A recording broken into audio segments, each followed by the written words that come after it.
بقول لك يا فرامو، عايز ايه؟ اكثف الظهر. عايز تكثف الظهر؟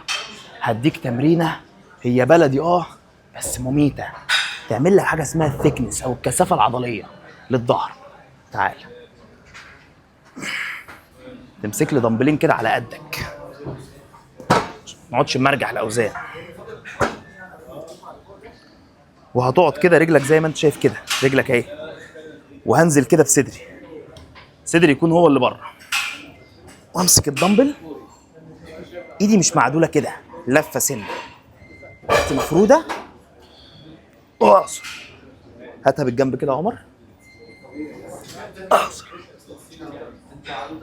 اهو، وانزل على 3 ثواني بالراحه. أهو. خلي ظهرك ده كتله حجريه. طبعا محتاج ايه؟ انك ما تعدش، هم يجوا لوحدهم.